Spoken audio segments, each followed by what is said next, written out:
I do want to just speak briefly. I'm Dorothy Carter. I'm the UNICEF Director with Virginia Education Association. I represent the teachers in this area. I taught for 21 years before I came into UNICEF, and I understand all the struggles that school boards face, localities face.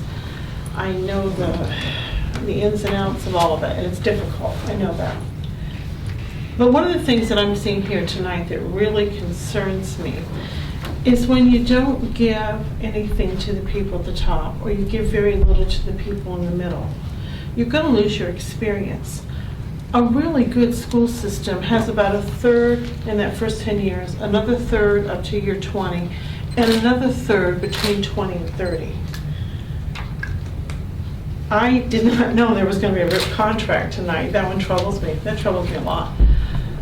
I understand it, because these people who work the hardest, and I want to tell you as a new teacher, when I came into the schools, I looked to those older people, those people who were experienced, and I was not young myself when I started, but I needed those people who had the experience in the classroom to teach me what to do.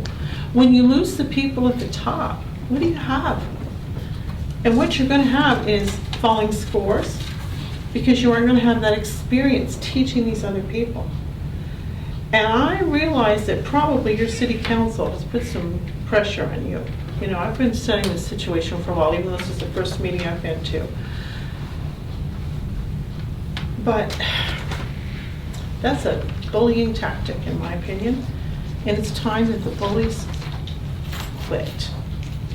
It's not okay for them to bully you, and it's not okay to bully teachers by not compensating them fairly. Thank you, Ms. Carter. I will say that I appreciate each one of you all coming out, expressing your concerns. As I stated earlier, there were a lot of moving parts this year. A lot of meetings, a lot of things we discussed. We as a board took everything in consideration, and we know how hard you work. We fight as much as possible. Please don't think that we don't fight for you. But it's not just one thing that or one aspect. We have so much we have to consider. I know that doesn't bring you consolation. I know it doesn't. Given everything that we had to look at, we made a decision as a board.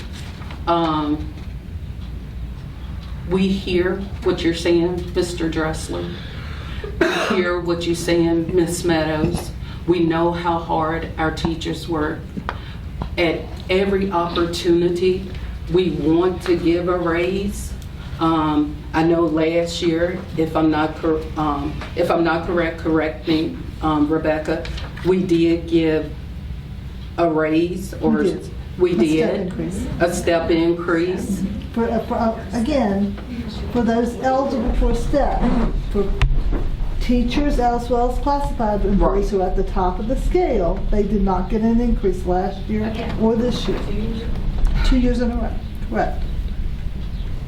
It is. It's a difficult situation to be in. It really is.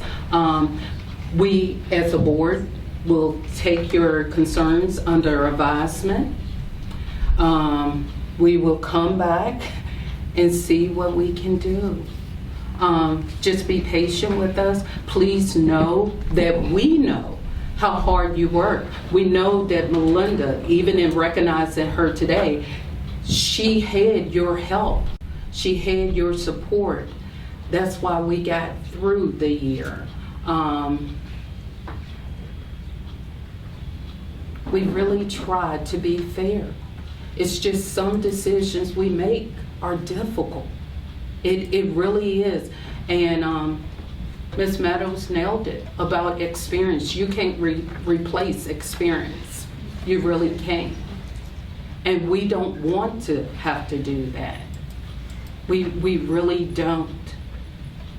But if you have looked at the previous years, when it comes to funding, how many times we were cut. And regardless of our cuts, we continue to give increases as much as possible. And we are trying. We really are. We're just in a very precarious situation. We are.